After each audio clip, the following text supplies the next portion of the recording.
Like those moments, there's no amount of money you could give me to erase that memory from my brain. When Adin Hill and Logan Thompson throw that Stanley Cup over their head, man, there's no amount of money that could take that away from me. So you realize why you do it, right? And honestly, man, like the it's cool. Yeah, is it my career and is it how I feed my family? Sure, but it's not about that. That's not the underlying the driving force. When you see those guys have the success that they have, you realize like it's possible. So it's possible for everyone. It's possible for anyone. So to have that motivation now to like, who's the next one for us? Like that's my challenge now is like I've got a stable of many goalies that can do that same thing that they did. So now it's my job to try to make it happen for those guys, right? Today's guest is Justin Cardinal, a highly respected goalie coach who's worked with some of the top goaltenders in the game, including NHL Stanley Cup champions Adin Hill, Logan Thompson. If you enjoyed the podcast and want to support it for free, the best way is to like, share, and or subscribe, and just let others know about the show. I appreciate it a lot. I think it's a really insightful conversation full of different perspectives, honesty, and lessons that kind of go beyond the game. So let's get into it. But you were just over in Korea, eh? In Korea, yeah. That's second year we went. Honestly, man, the first time I didn't know what I was getting myself into. There's a guy here he's from Korea, but he lives in Calgary. He's the head coach of a school program, and so he's been talking to us about it for years, saying we got to get you to go to Korea. We got to get you to go to Korea. And man, like probably for a decade we talked about it. And then finally he got serious and said, "Hey, do you guys want to come down?" So we did. Not this year and last year was the first time. And honestly, man, I was getting on a plane. Our busy season is summer, like that's when a lot of our pros and Western hockey, all the guys are back in the city, so we're really busy. So it was last June, and then I got on the plane, and as soon as the plane took off, I was asking myself, what am I doing? Like, I'm going to Korea right now to run a goaltending camp. Like, this can't be real. And then as soon as we got there, the Korea is awesome. I didn't really have any expectations because I didn't really know anything. I thought I was just going to go over there and coach hockey, but it's awesome, man. It's so we landed the first day we landed. It was like 2 a.m. when we got to our hotel, and we were hungry. Again in Calgary at 2 a.m. when it's dark out and there's like the only thing that are open are bars. You're not walking up and down the streets looking for something to eat. But sure enough, man, we end up walking down this back alley and it's lit up. There's lights everywhere. There's people everywhere. Everyone was so friendly. They pointed us in the right direction, set us up with Korean barbecue. It was awesome, man. Like from day one to like we'll go every year now. Just simply due to it. It's such a cool experience. And Korea is like awesome. The goalies, it's a different type of student out there too. They're so education based. So Okay. like out here, the Canadian model, again, a lot of it, it's gonna sound like I'm sort of talking bad about the Canadian model, but again, I don't think we're doing the greatest job with the goaltending world. It's all like hard work, right? Like show up at a camp and hard work. Man, they're so education based that everything's information for them. They're so hungry for the information. So we do classroom sessions here all the time, but we do a classroom session in Korea, and like our young group, like the 10 to 12 year olds, would leave with like 4 or 5 pages of notes. They just, man, it's so like they're Wow. so detailed with their information. And then the cool part about it is because they're so information based, we'll do an ice time. We'll leave, like we'll do a bunch of reps with the kids. We'll leave the next day, come back, but because it's in their head rather than just like physical output, the next day, man, you can progress way faster because it's all making sense to them in their mind. It's such a cool thing. We've seen such a cool in terms of the progress, such a cool timeline because we're only there once a year. So you go there, you see these kids, they get better through the months that we're there, and then we leave for a year, come back, and because they hold all the information, there's no regression point. So man, the progress is so fast. It's really, really cool to watch. I'm gonna say, man, in the next 5 years, we're gonna see a Korean pro goalie. No way. Yeah, they're so dedicated to it. It's cool. It's a lot of fun, man. A That's lot of fun. interesting. So what's the difference then? You say information based between here and Canada, but what exactly are you referring to? Like in terms of classroom, like what are you actually going over? Like I'm obviously not a goalie, so I don't know exactly what you guys are going over, but like you spend 4 hours on and taking notes away. What is kind of all covered in that time frame? Yeah, so we're very different, man. I'll give you a quick background of like the goalie world first. The goalie world's a very, very small community. As you know, the hockey world's a small community. Well, the goaltending world is that much smaller because there's only two goalies per team, right? So the issue is, and it's not a negative thing where I don't really care about the goalie community because when I say I don't care, I don't participate in a lot of it because a lot of it is it's so infant. It's so young. Goaltending coach when I was a kid, when I played, man, the goaltending coach was like a dad in jeans, right? A guy who played 30 years ago that would come out and basically yell at you. Um, so over the years, the goaltending position has definitely evolved, and it started with a guy that started with a couple of different groups. There's Francois Allaire, Ian Clark. There's lots of basically, I guess you could call them the forefathers of the goaltending world. They started to put together information, and they're putting together publications. There was Ian Clark, who's the goalie coach for the Vancouver Canucks. He's still with the Canucks. I don't know what his role is, but in the sort of early 2000s, he had some publications, and the publications were it was called the Goalie News. He had it from the Crease magazines, but it was basically information about like the position and what the position actually is. So that's actually where I started to learn when I was young. I think I was like 15 or 16 years old, and I was reading these magazines, and there was lots of details of like skill development and stuff like that. So that started probably early 2000s, and then what happened was over the course of the years, technology became a thing, and now Instagram is a thing. So like everybody, in my opinion, right now, everybody's trying to be more entertainment than like information. Everyone's working on getting better at being on Instagram rather than being a better coach. So we're a little bit different in regards to like we're very, very detail based. When I say detail, there's always a reason why. I'll never ask somebody to work hard just to work hard. I'm never going to ask somebody to do something if I don't have a reason to why they're doing it. And what I'm seeing right now, and especially in North America, I mean, a lot of people are like watching the digital world and then like, oh, that's a cool drill, I'm going to do the cool drill, rather than like have a purpose behind what they're doing. And so we're very, very purpose and detail based. So we have like a full-on system, man, when it comes to like the infant stages of, hey, you're starting goaltending, well, this is where you start. This is day one, and we're going to work you through day one all the way through. And that you start that with even our pro guys. When our pro guys come back from the summer, we don't just get into drills where they're going to be working hard. You start back at the base and you start to build from the foundation up. So we're very, very thorough with our information. We have classroom sessions where like it's a full-on PowerPoint presentation. I think we've got about 25 or 30 of them, and they go through different theories. So when we talk about progression, like as a goalie, if it was your first day, well, man, the first thing we're going to talk about is like fundamental stance. What is your stance responsible for? Your stance is responsible for making a save and allowing for you to move. So out of those two things, well, let's build a stance where you feel comfortable on your feet, and if the puck moves side to side, you can move. So that's the first step, and then you understand like how you move. Okay, if you're moving from your feet to your feet or your feet to your knees, we call it shot preparation. So shot preparation is the first step. It's called the save process. 3 things happen every single time you make a save. The first step is shot preparation. That's our mobility that gets us in position. But now that we're in position, that doesn't mean you're going to make a save. You still have to make a save. So the second step would be save execution, of actually making a save rather than just being in position and butterflying. And then the third step would be post-save response. After you make a save, how you follow the rebound. So those 3 things happen every single time. So if you can build a foundation of understanding the save process of shot preparation, so get really good at moving. People talk a lot about goalie skating. Goalies don't skate, man. We don't actually skate. And the English language, words have meaning.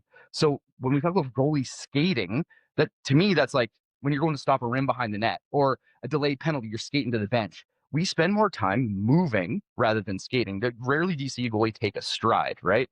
So we don't like to use the word skating because skating has a different meaning than movement. So we're very, very thorough in our details that way. And there's always a reason and a solution to something. So when we're talking and doing classrooms, man, most of the time we're doing classrooms, people go like, oh yeah, that makes sense. Where the Koreans, man, they're going, oh, that makes sense, but they're writing it in their own words. So as they write it in their own words, in their own language, man, it's sticking here rather than, again, I'll say something now that some people might frown upon, but people talk a lot about muscle memory. And the reality is, man, your muscles don't have memory. There's no such thing as muscle memory. Your memory is stored in your brain. So if we can start to really focus on the idea of trying to have it become an instinct in your mind rather than, oh man, my muscles are tired because they know I should get up on that leg every time. Well, you're not really enforcing any real detail. You're just, hey, get up on your backside leg. Okay, cool. Well, as soon as you understand why and it can translate up here, man, that's where the instincts start to happen, right? That's where you start to become more instinctual. And people talk about a thinking goalie. Well, man, if you talk to any goalie when they played their best, they weren't thinking, right? It's more It's more of like a subconscious. So that's the whole thing, is like we're trying to reprogram their subconscious to have a better understanding of the position so they can apply the skills under pressure and not have to think about what they're doing next. So there's always a reason why, and there's always a deeper layer that you can add to it. So we're very layer based. And so that's the thing, man, is like when you start to get into the layers in for the Koreans, man, as soon as they understand it, but then they put it in their own language, that's where like it sticks in their mind. So we'll do for a year. We'll come back and, man, I'll ask like to the young group, I'll ask a question and all of them have the answer. And it's Yeah, right that's every impressive. time. So yeah, it's really cool, man. Really Yeah, cool. that's also a very refreshing take, because like you were talking about with the digital world, I deal with the same thing in skating. You know, I'll have people saying, "Oh, we should be doing this, we should be doing this," or whatever it may be, and it's like, hey, we have to perfect the basics first. You know, like, don't get me Yes. wrong, the Instagram stuff, that's fun. You know, I post some Yeah. stuff on there as Yeah. well. Totally.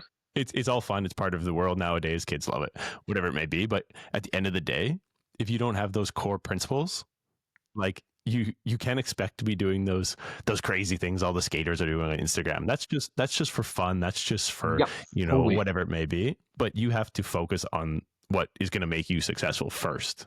That's it, man. And I think that's the thing, man, is I think a lot of times, well, and because the goalie community is so small, I think that's it. Is like most people pride themselves, rather than the results of their goaltenders, they pride themselves on followers and likes.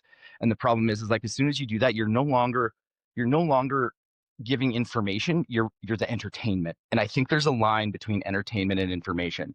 And I do see like a lot of the situations. And again, you obviously don't pay too much attention to the goalie world. I don't really either, man. I try to distance myself from the social media side as much as possible. And I don't participate. There's lots of banter and stuff. I don't participate in any of that stuff. But the whole thing with it, man, is like you see there's a lot more entertainers than there is like actual entertainers and influencers, rather than like guys who want to be coaches and like wanna. It's not necessarily about helping their guys. If their guy makes it, man, they're more about parading that guy on their Instagram page rather than like trying to help other guys be that guy, right? Because it's like sort of the entertainment likes, hey, I got popular on Instagram. There's a satisfaction there where, man, I don't care, man. Other people's opinions of me are none of my business. I don't really care. I would rather have like the guys that I work with like me than somebody across the world that I'm never gonna meet like me, right? So it's a fine line, man. And I think I guess I'll go back to like when I first started doing this as a coach. Like I've been doing it for 23 years now, and man, when I first started, a lot of people told me like, there's no way you can do it. Man, you didn't play in the NHL. How do you expect to coach NHLers if you didn't play in the NHL? And it's that coaching and playing are totally different, man. I know lots of guys that played that can't coach, right? So the whole thing that I was told no a lot of times. So I haven't been able to like fake or pretend a day in my life in my profession, because that's been the thing, is like, oh, dude, you didn't play in the NHL, so how do you think you're going to get there? So I've had to I've held myself to a higher standard to like, okay, well, how can I change their minds? And by changing their minds is in my results, right? It's not a matter of how many followers I have or how many people share things. I don't care about any of that stuff, man. How are the results? Well, man, we have two guys that played in the National Hockey League on the same team, and they won the Stanley Cup on the same team. That's a pretty cool feat. We have Daniel Hauser, who's the WHL all-time wins record, and the biggest knock on him is from day one. Everybody told him no because he's only 6 feet tall or 5'11". But now he's playing in Wisconsin and he has the most wins in the WHL history. So it's pretty cool to like have some of those I guess some of those rewards for what it is that we do. But again, at the same time, like it's I'm more happy with results from my guys than somebody across the world telling me that I'm doing something wrong as a goalie coach, right? Like I don't really care about any of No, that stuff. no, Like, exactly. it's actually quite laughable. So yeah. Yeah, well, that's one thing I've always enjoyed about following you. I know I follow you on Instagram. I've known you obviously before from when you were younger, but I always love that you speak your mind. Like you just do you. You don't worry. You don't give a shit about what anyone else thinks about you. You don't care. Like you'll comment, you'll whatever it is. You just share your opinion, and it's your opinion's your opinion, and you're not really worried about what other people are saying because. And I mean, at the end of the day, your results speak for themselves. Like you were saying, you had two of the best goalies in the NHL, and they're still playing, you know, today. Yeah. That actually is something I want to talk with you about, like having that success. Like obviously Adin Hill and Logan Thompson, that was in 2023. They win the Stanley Cup. What is it like? Like what is it like for a goalie coach for you? I mean, obviously it's their success Yeah, and it's their championship, but at the end of the day, you coach them, you help them get there. You're not going and asking for all the attention, but I mean that has to obviously feel pretty good. Like it is, man. you had the best goalies in the world under Yeah. your umbrella. Like that's, I mean, congrats to you. Obviously, that's pretty impressive. But how does that feel like? Thanks, man. It's awesome. It's such a cool feeling because again, I think that from the very beginning, like from the very beginning of doing this is what you dream of, right? If you can't play in the National Hockey League, and it's been your dream, the next step is wanting to coach or be employed by an NHL team that's trying to win the Stanley Cup. So when it happened, when they got to playoffs, and Logan had a great year that year. He was an all-star with Vegas. Adin had a really good year as well, but he had some problems with an injury. And then in the playoffs, they rested Adin before playoffs. Logan got hurt, and then Laurent Brossoit came in, and Laurent Brossoit played great. So in playoffs, Laurent Brossoit had played. Adin hadn't played a game, I think, in a month and a half. And so they weren't going to start him for a game on a playoff. So Laurent Brossoit plays, and then he gets hurt, and Adin goes in and cleans it up and plays. I think he had his 15 or 13 wins or something like that to win the cup. Anyways, yeah, 932 save percentage. yeah, solid. Yeah. So that whole time, and when watching that, like people would ask me, I'd get like some of the reporters from Vegas would call and ask me questions about it and do reports and whatnot, and they would ask me like, "Am I nervous?" And it's like, why am I nervous, man? This is what we prepare for. Like I believe in those guys. I've always believed in those guys. A lot of the guys that we work with, that's people ask me like what I do for a living, and when I tell them that I'm a goalie coach, they're like, for a living? And it's like, well, yeah, I coach goalies, but really what I do is I build belief systems. Like they believe in themselves, and it becomes like it starts from an early age, a foundation of building skills and gaining experience, wins and losses and leagues. And so when they win, and they win the Stanley Cup, we went to Vegas and sort of took all that in. It was pretty cool. We were there for 14 days, I believe, to watch that final series. And when they win, man, there's no better feeling, because at the end of the day, you're like a part of it, right? You help them. I've had both of those kids since they were like 10, 12 years old. So you're a part of it. But again, it's not about you as a coach, and I'm doing a lot of, I've like come to realize like all the my guy, your guy stuff, that's all ego. And I've tried to keep my ego in check, and as much as possible. I had some experiences with a medicine man years ago that taught me to really hold some things to myself, and be better at the whole ego side of things. So he really guided me. Great guys. If he ever hears this, Edmund, you changed my life. But it's one of those things where shout out Edmund. Yeah, absolutely. You sort of put those things in perspective, and man, like again, what those guys did to get there and to do it, and how they had to battle through things. Like again, Adin didn't get drafted in the Bantam draft in the Western League. He ended up playing for Portland, got listed and played for Portland. Actually, we were with the Kootenay Ice. I was trying to bring him to Kootenay. Our head scout at the time wasn't a fan of him, and well, here we are. But the whole thing, man, is like when they win, you realize like what it is and why you do it. Like those moments, there's no amount of money you could give me to erase that memory from my brain. When Adin Hill and Logan Thompson throw that Stanley Cup over their head, man, there's no amount of money that could take that away from me. So you realize why you do it, right? And honestly, man, like it's cool. Yeah, is it my career and is it how I feed my family? Sure, but it's not about that. That's not the underlying the driving force. When you see those guys have the success that they have, you realize like it's possible. So it's possible for everyone. It's possible for anyone. So to have that motivation now to like, who's the next one for us? Like that's my challenge now, is like I've got a stable of many goalies that can do that same thing that they did. So now it's my job to try to make it happen for those guys, right? And then that experience, the cool part is that experience is they win the Stanley Cup. Obviously the phone calls and the hanging out afterwards and whatnot. But then when they had the Stanley Cup party, when you win the Stanley Cup, as each player gets 1 day with the cup, right? You get to hang out basically from 7 a.m. till midnight. They give you the cup, and it was really cool because Adin and Logan had their days back to back, and it was in Calgary. So Logan, because he didn't really play in the playoffs, he wanted to do a public thing with our company. So with Evolution Goaltending, we hosted just a meet and greet where they brought the Stanley Cup. It was Adin and Logan. They both showed up. and people would walk through, get pictures with Stanley Cup, shake hands and whatever. And it was crazy, man. The amount of people that showed up, it was wild. Like I was expecting maybe, you know, a couple hundred. Oh man, there was a lineup through the door. It was wild. It was Come huge. on. Yeah, so it was really, really, really cool. And then like it was Logan's idea. He was the one who contacted me and said, "Hey man, like I want to use, like if you can help me set this up, I want to use your company and have like a little bit of a Stanley Cup thing for you guys."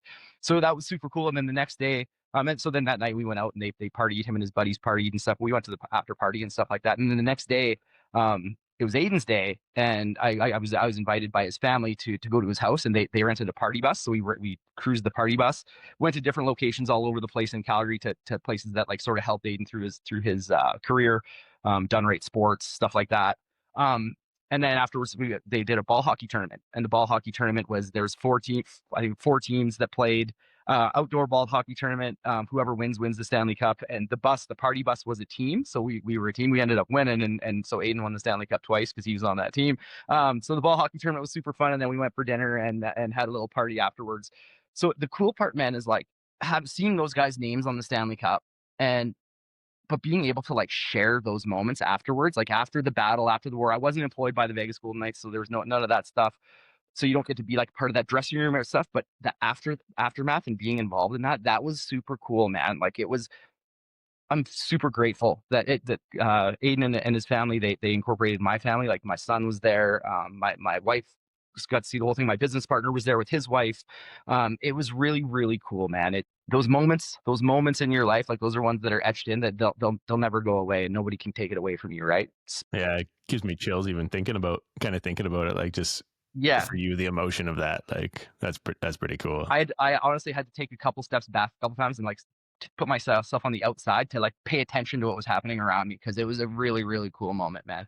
I think really even cool. just that shows a huge amount of respect. The fact that, you know, you weren't employed by the Golden Knights, obviously, but you worked with those kids from such a young age and still were working with them, and they included you in that success. Like, Yes. you know, like, hey, Yeah. hey, thanks. But, and how does that work throughout the season? Obviously you're not, you weren't employed by Vegas, but like you're still continuing to work with those guys through the season. Are you keeping a communication between them? And what does that kind of look like? So I talk to those guys like pretty much after every game. Sometimes it's not even every game. Sometimes we'll talk like during the week if a guy's having problems with something or any issues or anything like that.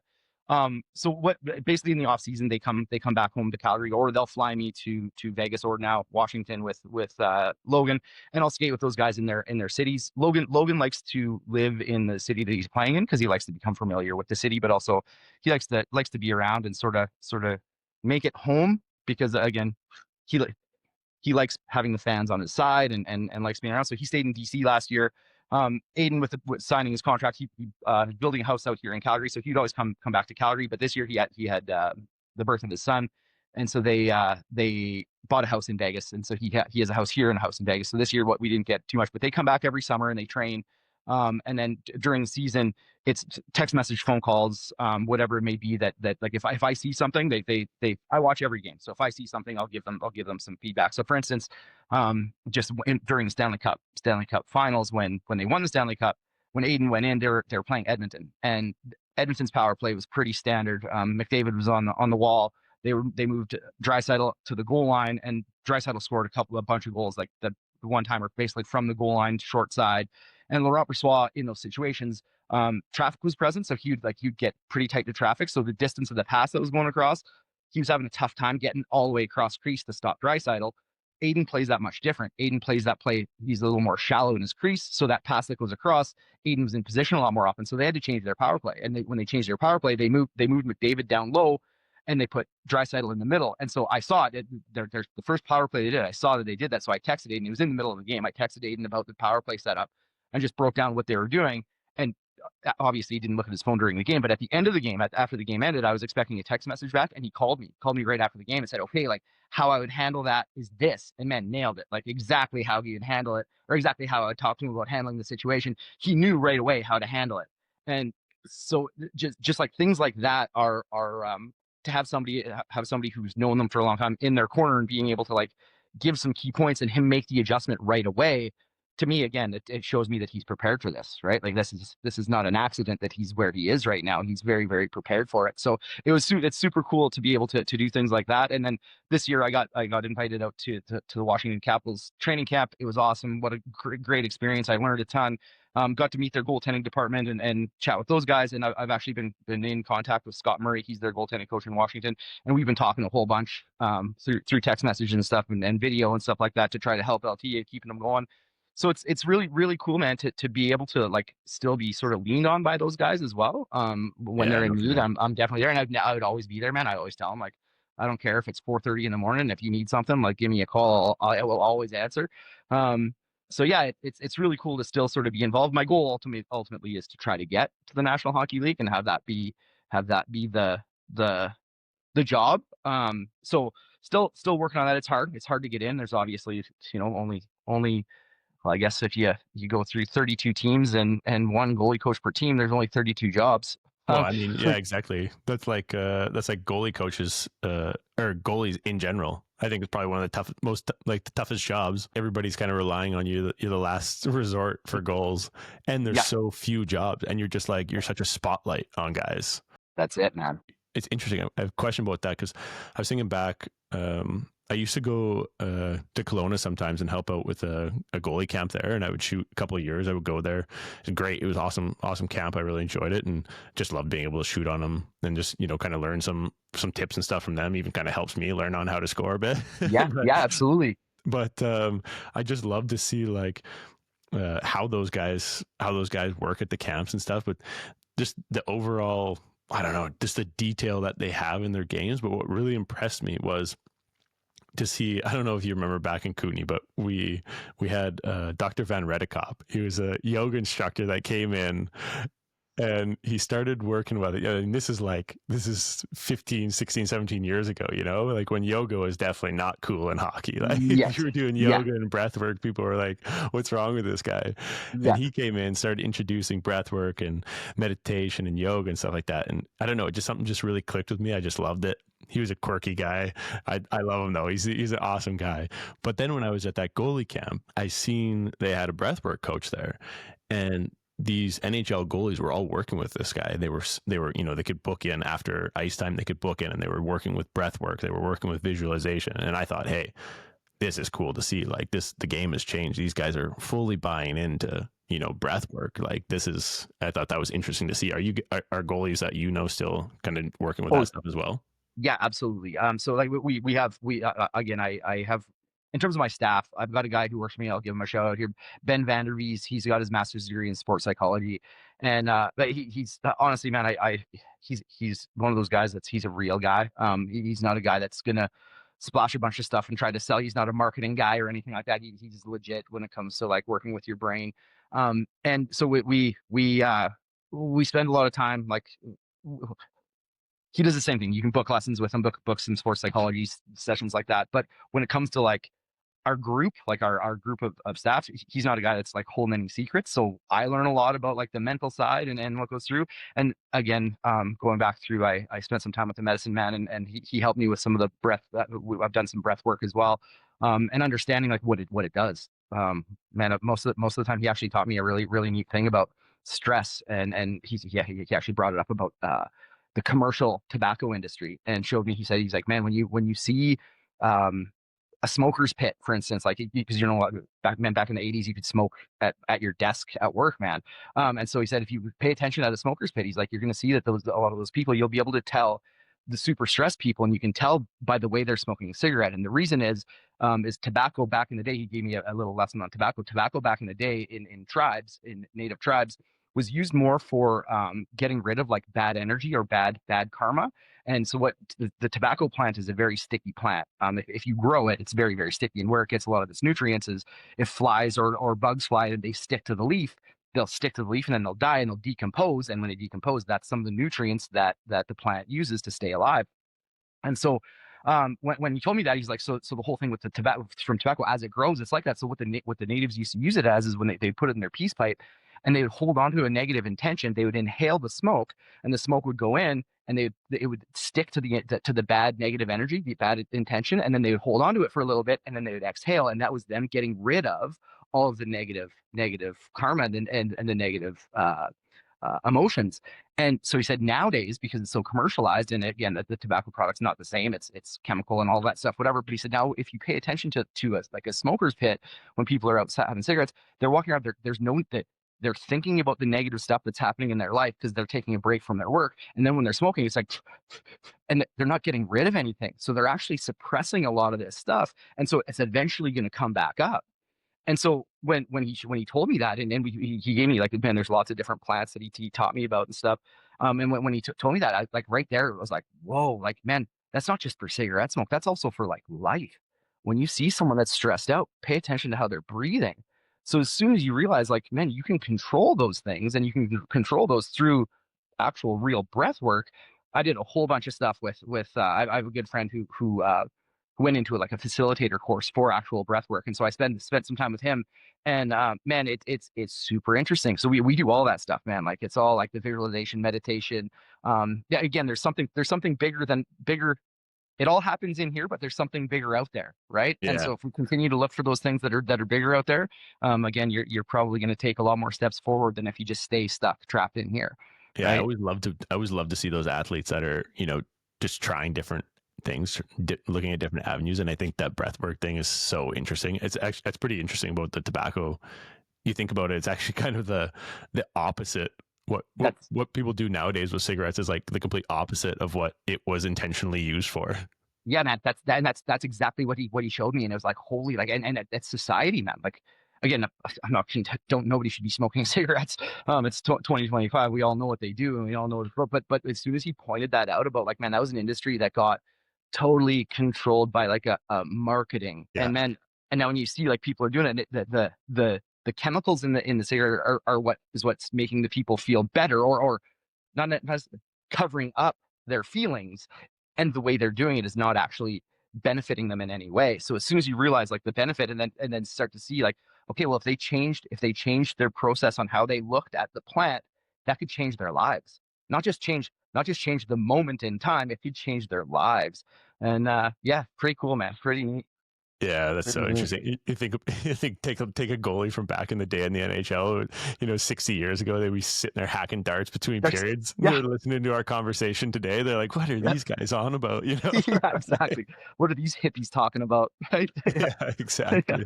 These guys are yeah, taking care of their body for hockey. What do you mean? yeah. Just go and rip a dart between the third period and go out and make a kick save, and you're laughing. Yeah, I think somebody had a rum and coke somewhere too to add to that, right? Yeah, yeah, So it's what, crazy, like, man. do you guys also have like nutritionists and stuff like that? And what kind of like what role does nutrition and just post game like off ice recovery have for your goalies Yeah. nowadays?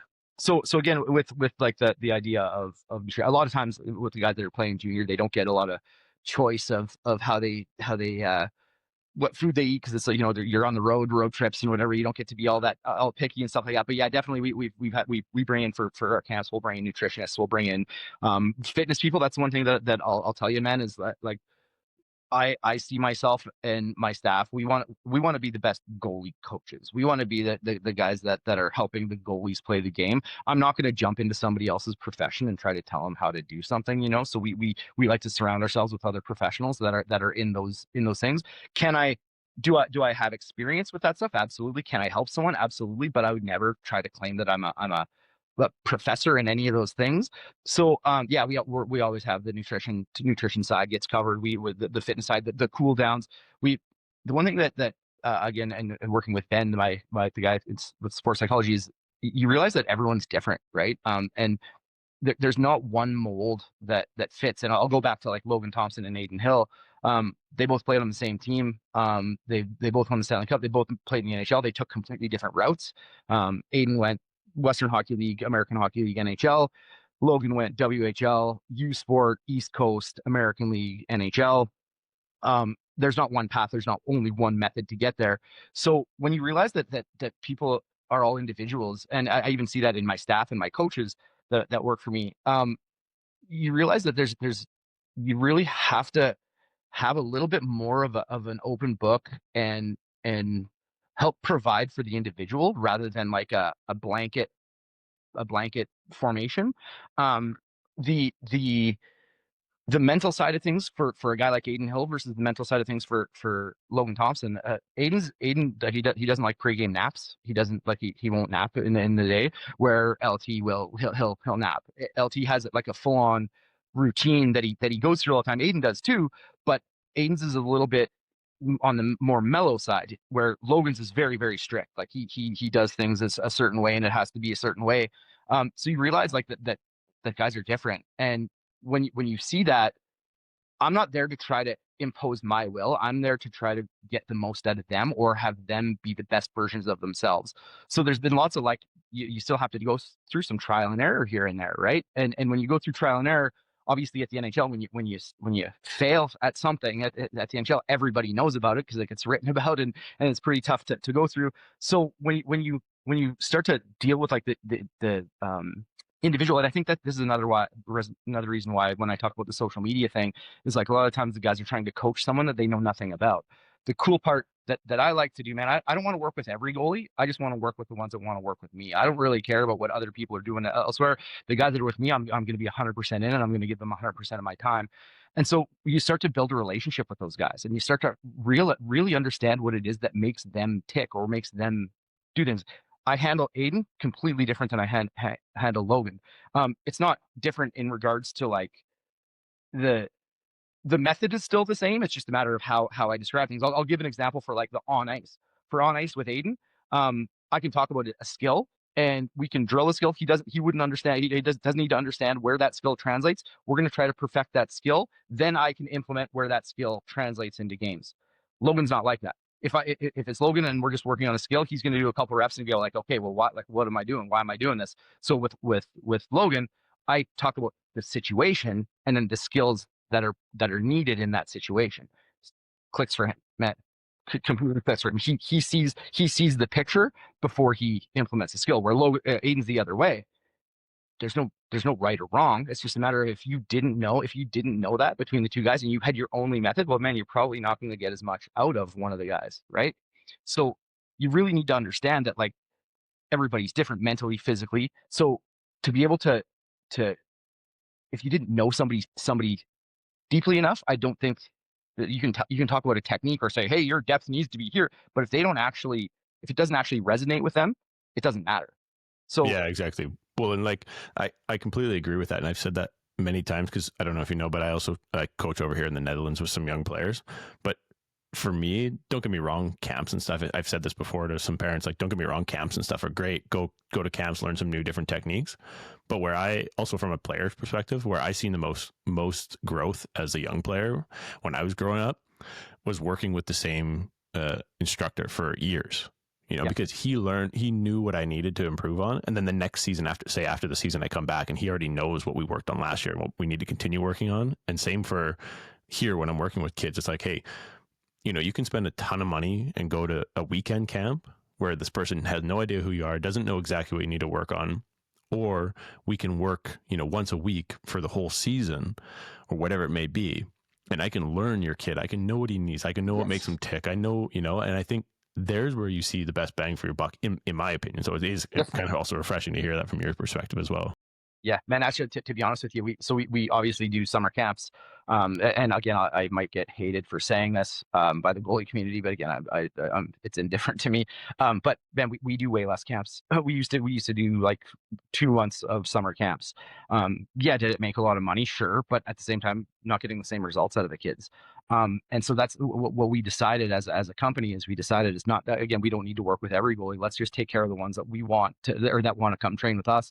So we cut our camps down, man. We only do 2 weeks of summer camp in Calgary, and most of the time those camps fill with kids that don't live in Calgary. They're out of town because we don't get to see them as often. And that's sort of the model that we took is again I don't need to say, hey, I worked with 500 goalies today, man. If I only work with 10, those 10 are getting way better than those 500 that we're out doing a week long summer camp because we're actually getting to know the kid. We're getting to know those strengths and weaknesses and the mental makeup and the character where the summer camp thing, man, and again, the reason I'll get hated for it is because like there's some companies that like that's their career. They run summer camps all the time and they make a lot of money. It's great, man. Hats off to them. There's a market for that for sure.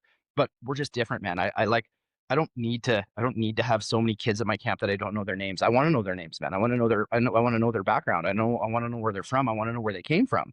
Because if I can know those things, man, I can help facilitate a lot more.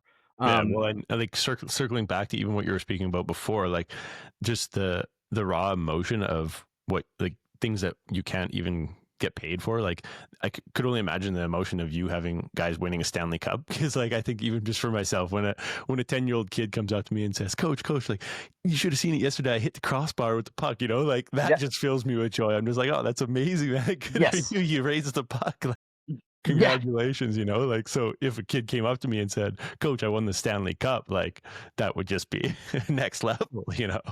Man, and I'll circle back a little bit further back to that, man. And it was an experience that both of us had, is again winning in Portland, man. When we beat the Portland Winterhawks in 2011 to go to the Memorial Cup, that feeling, man.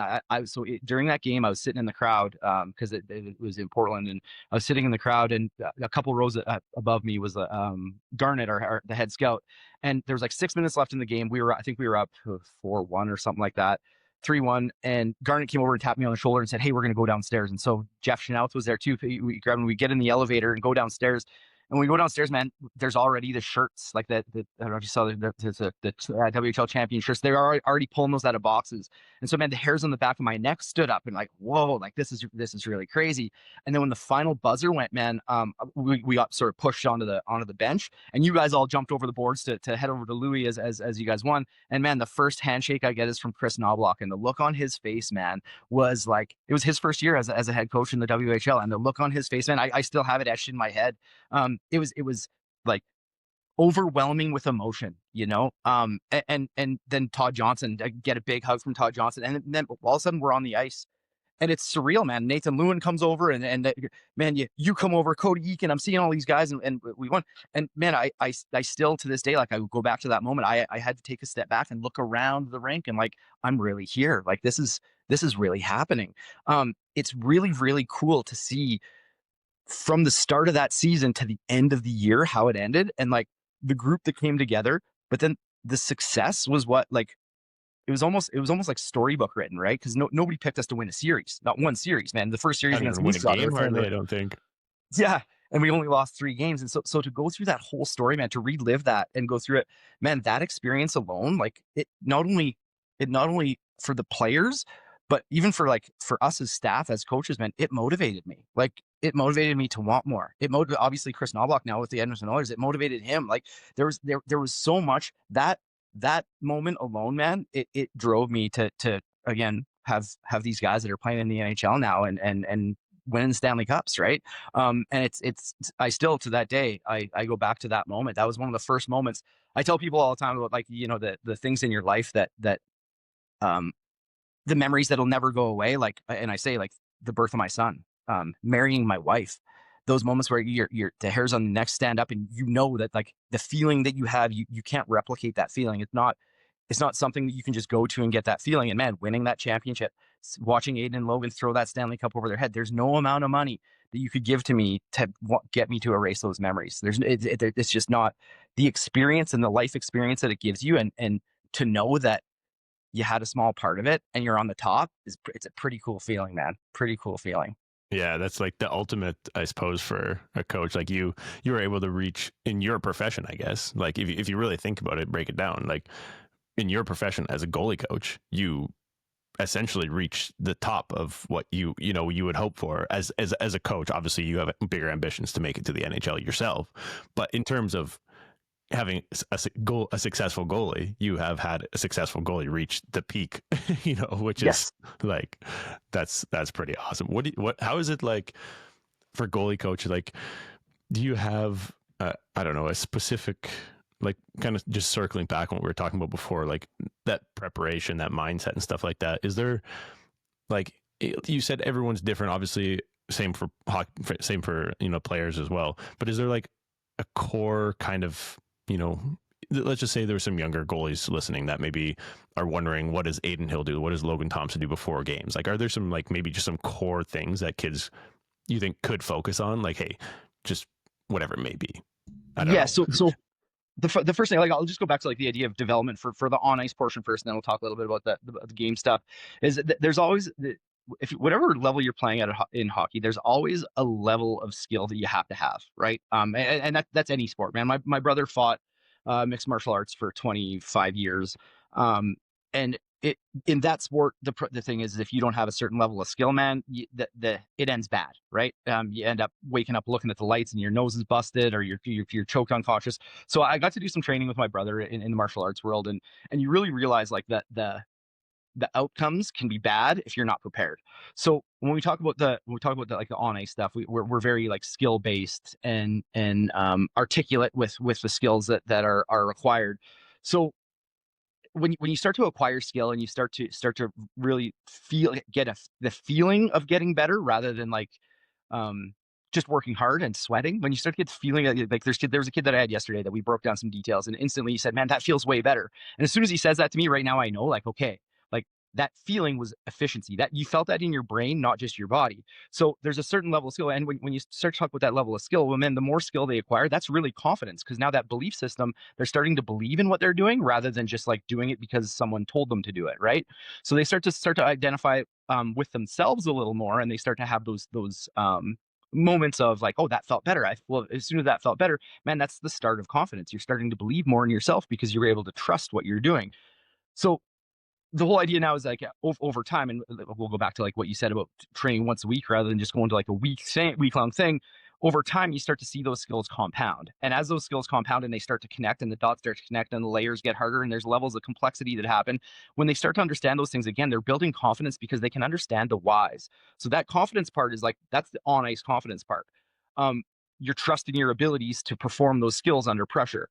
And then as soon if you can get to that point as from a fundamental skill level, and then start to talk about, okay, well, in games, when you go to practice and you're executing these skills and you're feeling good at practice, that's great. But in games, why is it that you can see 300 shots at practice and then leave practice and not be tired, but after a game you see 30 shots and you feel like you're exhausted? Well, the reason is because there's way more emotional connection to every one of those saves in a game than it is at practice.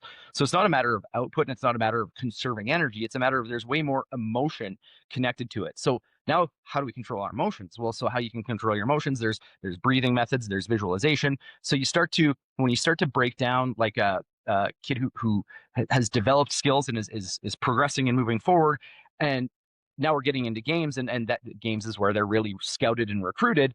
Well, how do you prepare for that versus preparing for like a goalie session? Well, the preparation is going to be different.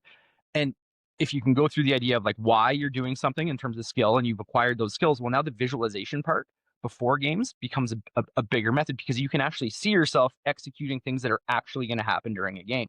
So you can play the game in your mind before you've actually have to go out and perform. So as soon as you start to do that and you have a belief system and you trust your abilities, well, man, every bit of visualization is going to be real and connected to reality. But not only is it going to be connected to reality, you're going to be seeing yourself performing these things with detail because you understand the detail. So it's no longer just you're visualizing yourself make a save. There's a detail and there's a process that you're going to go through to be able to have those visualizations because of the skill that you've already acquired. So those dots connect. One of the things that I will say that a lot of things happen is people talk a lot about the mental game versus the physical game. Man, I don't believe in that. I don't subscribe to that line of thinking. That the mental game and the physical game are connected. Your brain is connected to your nervous system, and your nervous system is connected to everything, and your heart is a part of you. So if instead of looking at them differently, let's make your heart and your brain work synchronized. If they can be synchronized, well, man, now that's the best version of you, because what separates you from everybody else, man, is your brain and your heart. If we didn't have brains and hearts, man, we'd be robots. So Yeah, instead exactly. instead of instead of thinking about them as separate, well, let's work with them together. If we can synchronize them, well, man, that's the best version of you. If the best version of Brock Montgomery shows up at a hockey game to play, well, what are the results going to be? So as soon as you Fair start to enough. connect those dots, now we can put together a routine that works for you rather than a routine that I'm going to tell 30 people that they have to do, right? For that individual, man, you're going to think a little bit different than somebody else, man. You played with Sam Reinhart. You're going to think a little bit different than Sam Reinhart. Well, can you learn some things from Sam Reinhart? Absolutely. But you're Brock Montgomery. You're not Sam Reinhart, right? And those are things where, like, again, the blanket method versus the individual method. And I think that's the whole thing with the goaltending world, is the goaltending world's really trying to, like, people are trying to say they're right. But man, I don't care if people think I'm right. I want to be right for my athlete. whether it be Logan Thompson, Adin Hill, I don't really care who it is. I need to be right for them rather than be right for the rest of the world. And as soon as we start to break that down and understand, like, man, our brain and our heart are connected. They're the same thing. They're part of the same being. Why are we trying to separate them? And I think as soon as you start to synchronize, man, that's where again you start to really show who you really are. And yeah, it's pretty cool I to know. see, because again, I've seen both worlds. Like again, I don't think there's a person out there right now in the goalie world that if you're having a conversation about Team Canada Olympics, and there's 5 goalies that they're talking about, I don't think there's a situation where Adin Hill and Logan Thompson are not in that conversation. Well, man, that's 2 of the best goalies in Canada. But out of those two of the best goalies in Canada, and they've trained with me since they were 10 years old, they're completely different. And when I say they're completely different, man, the way they play is different. The way they prepare is different. So it's not that there's one method that's right. It's a matter of, again, being right for the individual. Yeah, finding who that player is, what makes them tick, and building on their strengths and their, yeah, exactly, and getting them to embrace who they are. Actually, I think kind of goes a long way. I even noticed that in my career, there'd be those coaches that are, it's my way or the highway, or there's those coaches like Chris Knobloch, like Cale McLean, who want you to be kind of your authentic self, as kind of cliche as it sounds. It's true though. If you have someone who's comfortable in their own skin, comfortable being who they are, they can bring the best out of them. And like we're kind of like you were talking before, but like when you're just like that flow state, when you're being just in a rhythm and going, like you're just having fun, you're just being yourself. And it's even kind of goes into like smaller details, like, online people are saying everyone wants to be right, which I don't understand why. And when you're speaking about like youth sports, you bring up such a great point, is every kid is different. And if you don't acknowledge that fact, then you're missing something. In my mind, like there's certainly things that you're coaching kids, that these are the main core principles that are going to help you be better. And I find that also with kids, like I'm not saying a kid has to tie their skates a certain way. I'm just, I'll say, hey, here's what I think is going to give you the most success. Because at the end of the day, if you look in the NHL, I'm just using skates for an example, but if you look at the NHL, there's 50 different ways guys tie their skates. And then if when I look at it, I say, okay, here's what I think could give you the most success. This is what I think maybe would be best for you. If you want to maybe start with this and work off from here, go on to whatever you find comfortable. But this is just what I think will give you the best chance. Keep in mind, the guys in the NHL are the best of the best, and they've been doing this for years. So maybe start off, here's your core principles, and build off from here and be different from kind of then on. Yep. You know what I mean? That's it, man. And I think that's a huge thing. It's like the again, go tie states. I'll talk about goalie gear and goaltending. Sorry about that. We just had a small technical error, but we are back. All right, let's go. Then but anyway, if you're good to go, good. Yeah. So anyway, you're chatting about goalie gear. Yeah. So the thing with gear, man, is like that there's different performance features in goalie equipment. Like some talk about like sliding fast, some talk about connecting to post. And so when kids will ask me, they'll say like, oh, what brand do you promote? And it's like, well, man, what do you feel comfortable in? Like, you're the one who has to play. You have to understand, like, I don't play.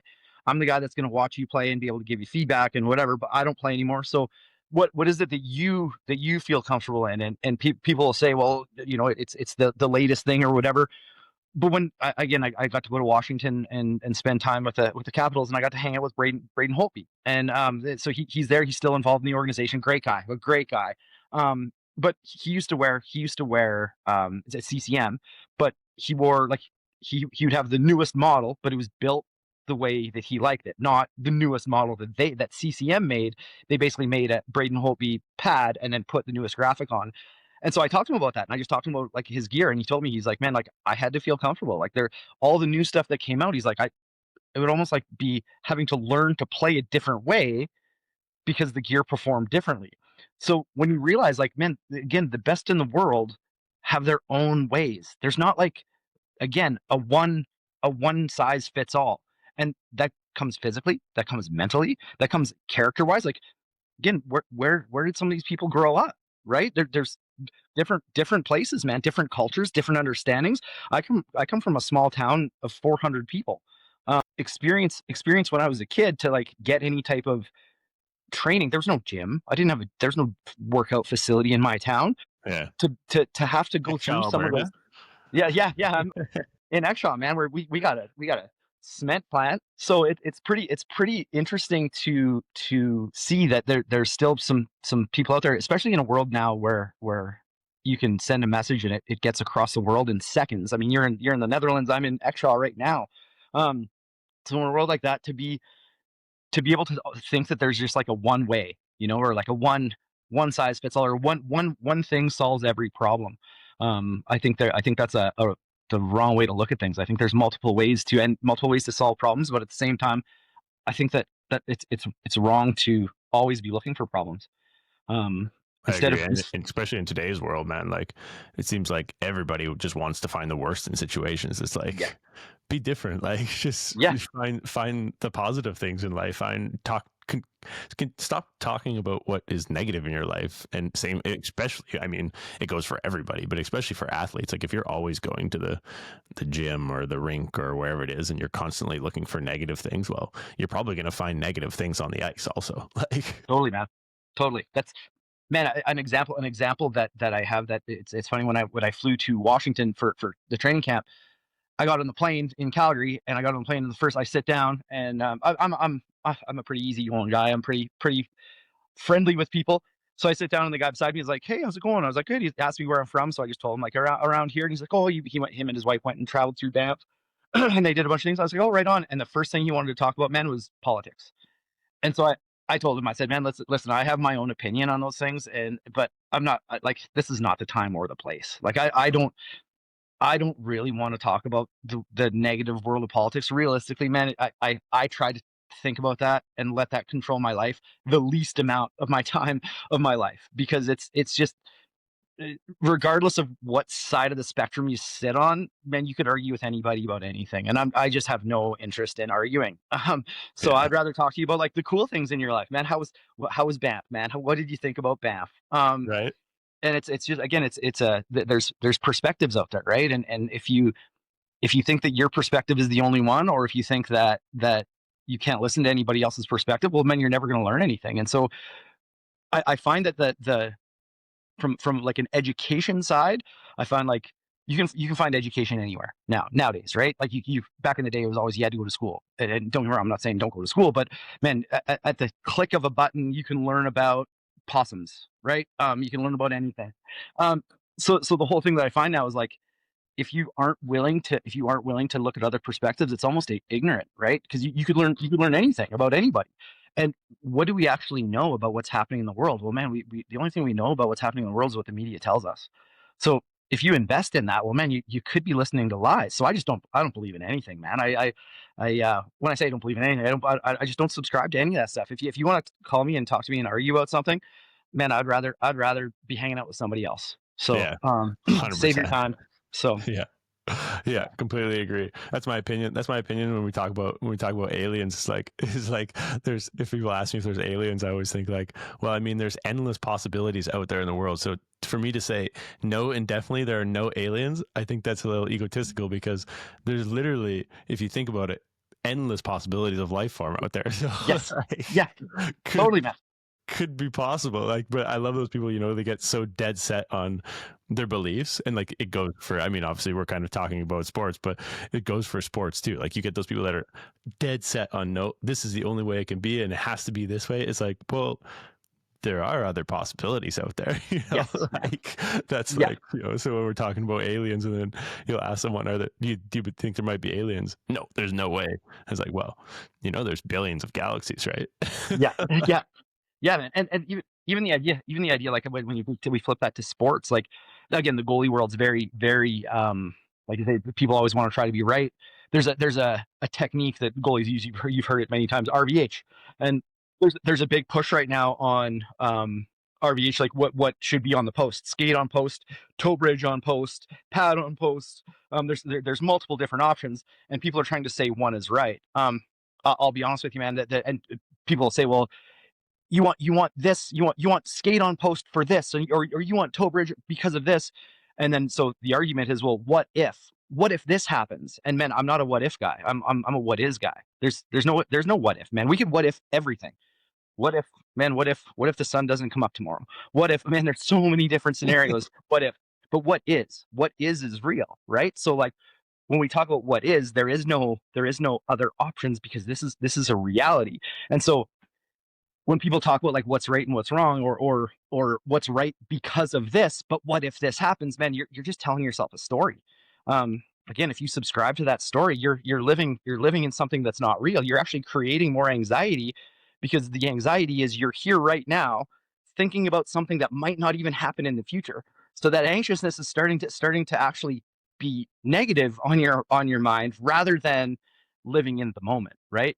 And I think that's another huge thing when it comes to like teaching. Well, man, if you're coaching somebody and you say, hey, this is the technique that I want to use because what if this happens and what if this happens and what if this happens? Well, man, no, let's react to what's happening rather than what we hope or what we think is going to happen. Yeah, like there's millions of there's so many in a game of hockey, for instance. There's hundreds of different possibilities. It's like you have to have certain tools and then just react and be in the moment. Yes. Like that's it, man, and that's goaltending, man. I talk all the time about the Conor McGregor. Conor McGregor has again, my brother fought for 25 years, so I was big into MMA, and Conor McGregor has one of the best quotes ever. I can't remember who he fought, but I have it on recording because after he said that, I was like, man, that's goaltending in a nutshell. And he said, I think he beat Eddie Alvarez, and his interview at the end was precision beats power and timing beats speed. And it's like, whoa, man, like if you're more precise rather than just powerful, and then timing beats speed. I mean, I when I first started coaching goalies, one of the biggest things was everybody was talking about speed. Every goalie had to be faster, and guys were pushing movement really, really fast, and guys were flying across creases. But then when you actually watch the game, that never happens. Like you never actually have to move that fast during a game. So what are we getting fast at? We're getting fast at absolutely nothing, right? Like so now if we're spending all of our time and we're getting faster and faster, but speed is not the actual solution, well, then are we actually helping and making things better, or are we actually moving sort of the goalposts backwards? So then with the idea of like timing, well, timing beats speed. Well, yeah, because timing beats speed because you're reacting to the puck. You can be fast going side to side, but if that puck goes side to side and you get across before the puck gets there, well, what are you in position on? You're not actually precise anymore. So those things like the precision and power and timing and speed, those are all like those are real things that connect to the goaltending world. So then when you take to the next level, again, I'm a believer. I'm not a believer in like material stuff, man. Like lots of things can be replaced, right? Crash your car breaks down, you can buy a new car, man. If you need more money, there's ways to find more money. A lot of things can be replaced. The only thing that we can't replace is our time. So if you can't replace your time, but you're spending your time, wasting your time working on something that's not actually relevant, well, we're not spending our time wisely. Where if we can spend our time more purposeful, well, man, the results and the rewards you're going to get from your time that you spend is going to be a lot more rewarding for you. But not only is it more rewarding, you're going to have better understanding. You're going to get better at managing your time. You're going to realize that, like, okay, when I'm on the ice, these are the things that I need to do to get the most out of this time. It's you don't get to trade that in. If you have a bad day, bad days happen, but if you have a bad day and you let that bad day turn into more bad days, well, man, now you're wasting your time rather than spending your time wisely. And that goes back to the idea of like when Conor McGregor said that, it resonated with me because it was like, man, like that's one of the things that I feel that's happening in the goalie world is like everybody's getting really fast, but they're getting fast at nothing. They're getting fast at nothing that actually happens in a game. So if you're on the ice with a goaltending coach and you're the fastest guy on the ice, well, man, you might feel good because you're the fastest guy out of 10 other guys. But does that actually translate to what you're trying to accomplish when the game is being played? Because if it's not, man, the reward you're getting is really meaningless. So it's instead of having the underlying of like, hey, you got to be powerful and you got to be fast. No, man, let's be more efficient. Let's be more precise. If you can be more precise and more efficient, well, man, you're going to be in position a lot more often. It doesn't matter how fast you move. And if you look at the NHL, man, there's lots of guys that play in the NHL that aren't fast. Like, well, look for example. Like I was just speaking with Rhino a couple of weeks ago, Sammy. Like, well, I mean, you remember from when he was young, like, and I even said it to him, like, not as a knock on him. Like I said many times, he's one of the best players in the NHL. But he's not the fastest skater. He doesn't have the hardest shot. What Sam has is that precision. He has that accuracy, and he's one of the greatest players in the NHL. because he's precise. He thinks the game through. He knows where to go. He knows where to shoot it. He knows how to shoot it, and he's precise.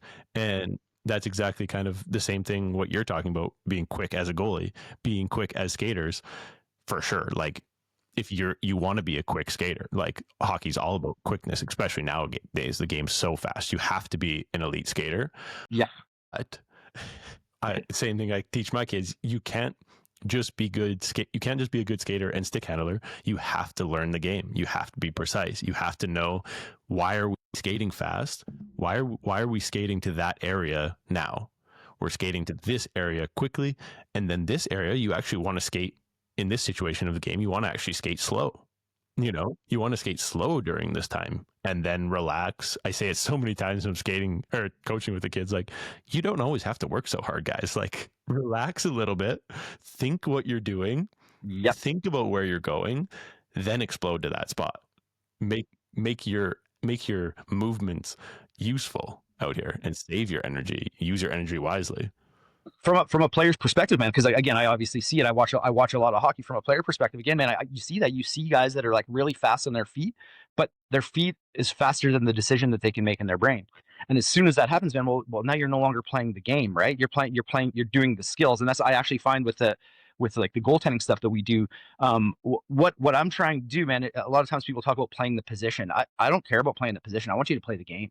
I want you to understand where your skills translate to playing the game rather than just the position. Because if we talk about the position, man, you're basically putting the horse blockers on because they're only seeing what they do in the crease. Well, man, there's way more things that happen in the game, and there's way more things that we have to adapt and have to be able to make decisions on. And if we can't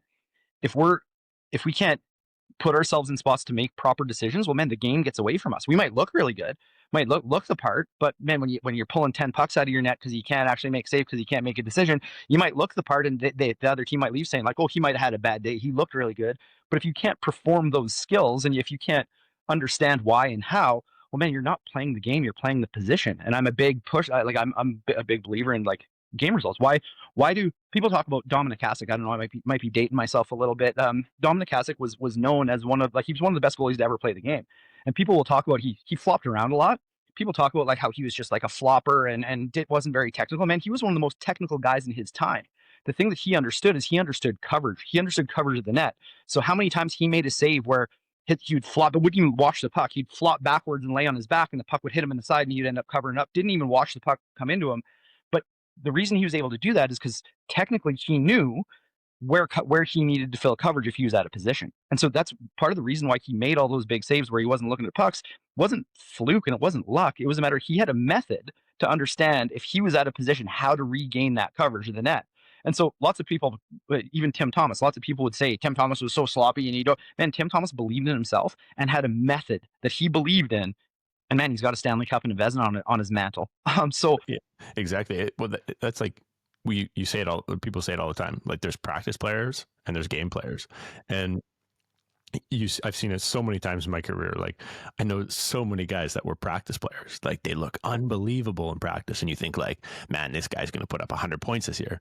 You get him in a game, and that's why scouts aren't really coming and watching practices. Because and it can also be, challenging, I think, for those players that aren't practice players. Because I also know, I would say I was never an elite practice player. Like I didn't stand out so much in practice as well. Like no, I worked hard. I always worked hard in practice, but I didn't have like the Matthews skill, the McDavid skill and stuff like that, where I was able to, differentiate myself was in gameplay.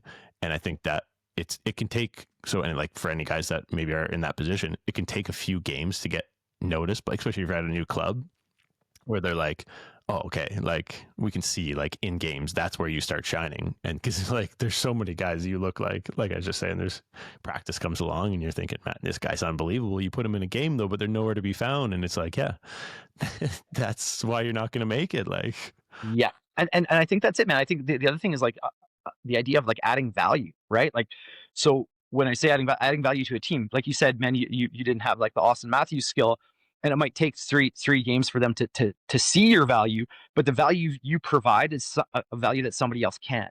right? And I think that's like when we talk about hockey teams, the thing that's really changed over the course of the years of hockey. And again, I've been doing this a long time. Is like when I say hockey, like the game itself is like fourth line players now are very, very skilled. They can produce, they can score, man. Everybody can shoot the puck, everybody can, but there's roles that those guys have to play.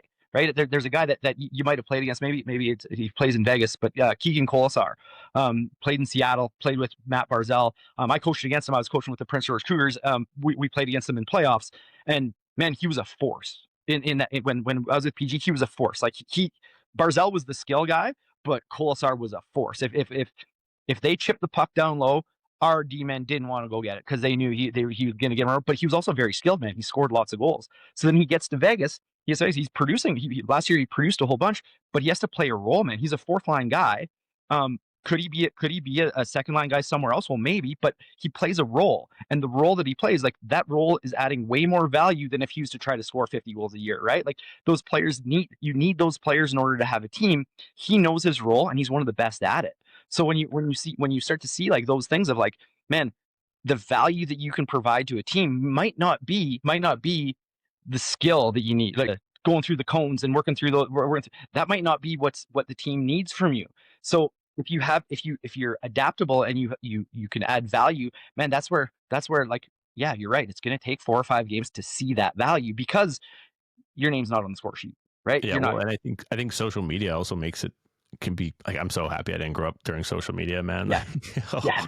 It's like I don't know, it just seems so tough. But like, I also think social media makes it also more difficult on athletes because they see all these like influencers that have never played an NHL game in their day, or maybe never even played a professional hockey game in their day. And credit to them, the stuff that they do is unbelievable. But young kids see this stuff that's happening on social media, and I mean everything's highlighted, also all the amazing goals and everything, but they're seeing all this stuff on social media and thinking, I have to be that player or I'm not going to be successful. It's like, no, you don't, buddy. Like you just have to work hard. You got to learn the game. You got to be in the right spots. You got to finish your checks. You got to get pucks out. Coaches nowadays, they're not expecting anything different from when we were younger. Yes. They still want pucks in and out at the blue lines. They don't want you coughing up the pucks at dumb times.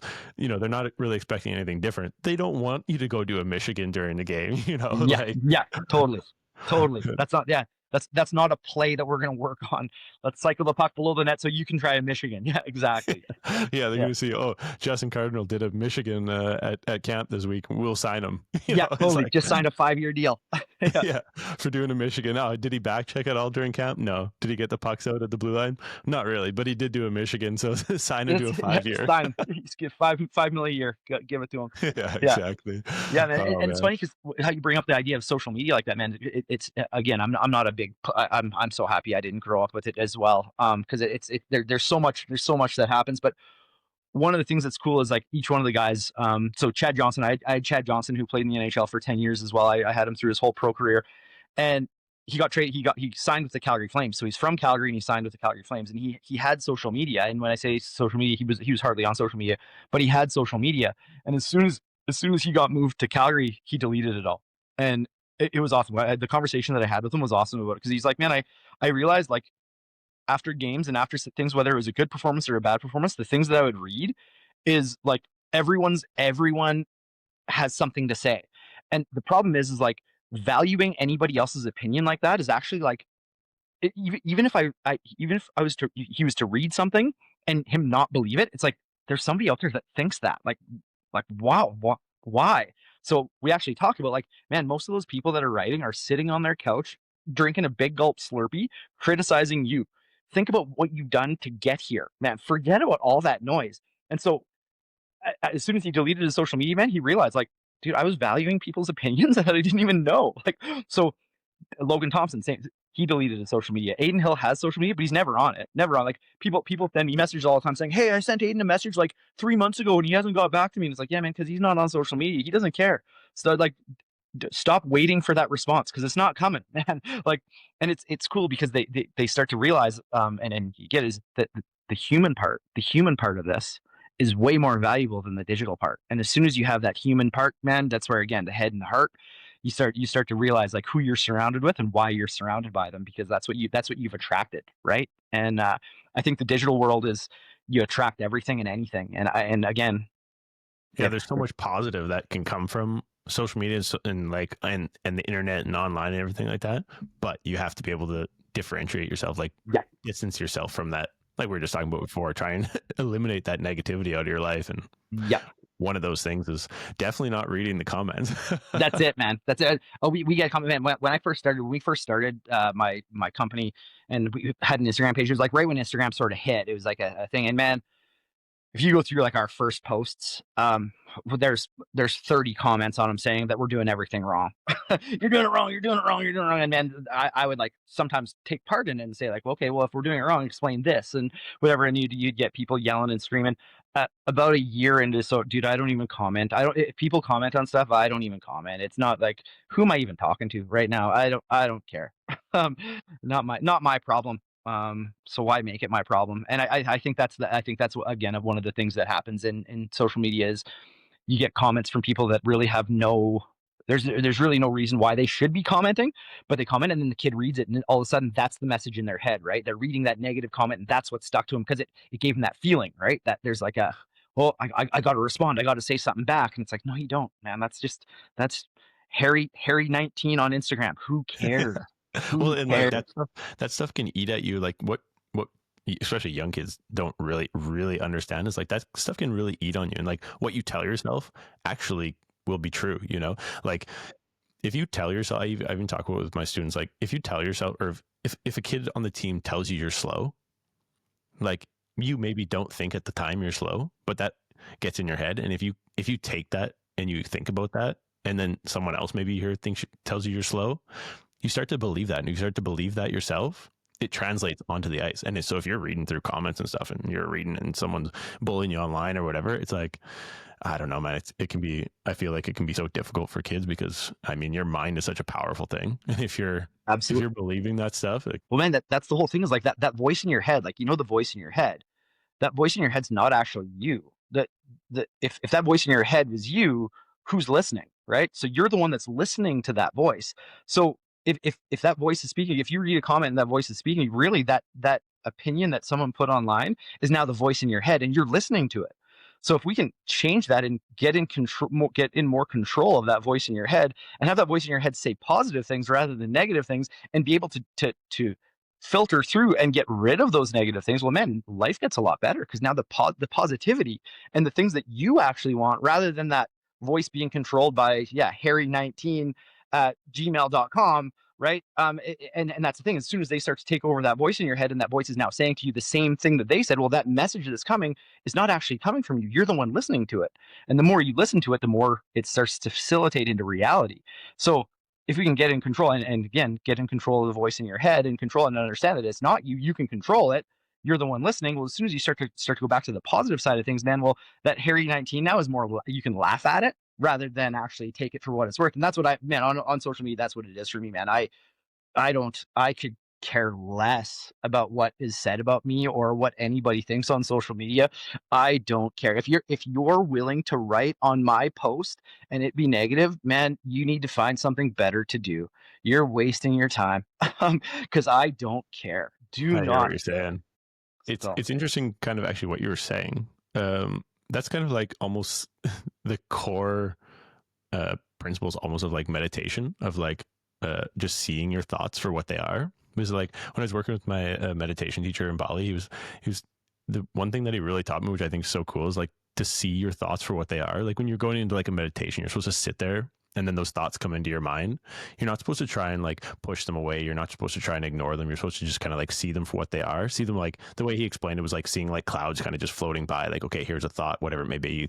You forgot to pick her dog's poop up yesterday or whatever. You missed a shot here. You missed a pass there. Your mom was yelling at you. And the way he explained it was like, just let those clouds like pass by, because that's not actually you thinking. And then eventually you become to a point where those clouds stop, and then that is you, and that's who you are.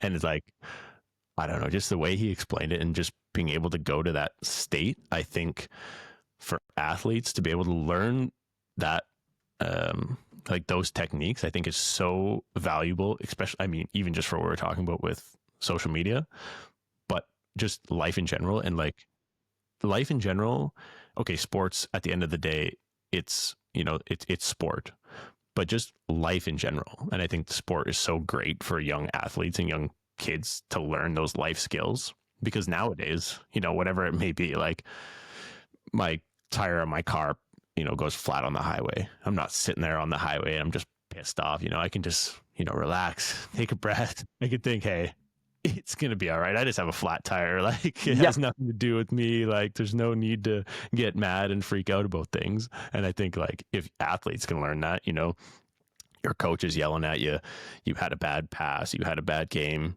At the end of the day, you can go back home. You could sit there, clear your mind, think, hey, it's going to be all right. I'm going to go play again. The sun's going to rise tomorrow. And I think it just helps so much to learn those skills.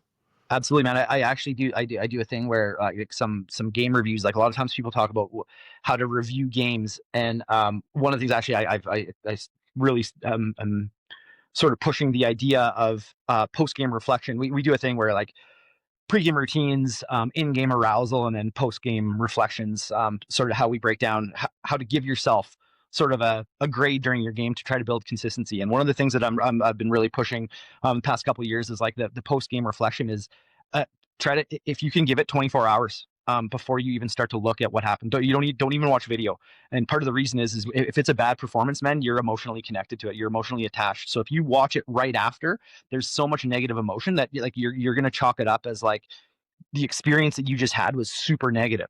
Where, man, even in losing causes, you can play good games, but there's also a lot you can learn, especially a kid that's like 15, 16 years old.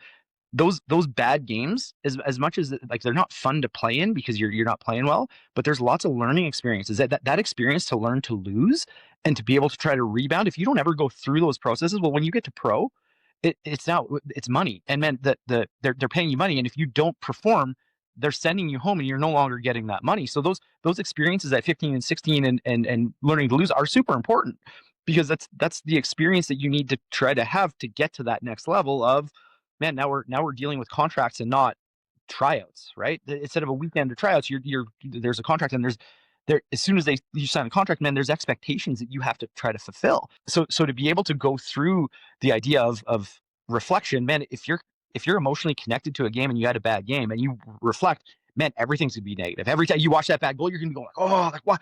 But if you give it 24 hours and you get rid of the emotion, and then you rewatch it, well, man, now you're going to be able to come up with solutions to your problems. But not just that, you're probably going to realize that it wasn't that bad.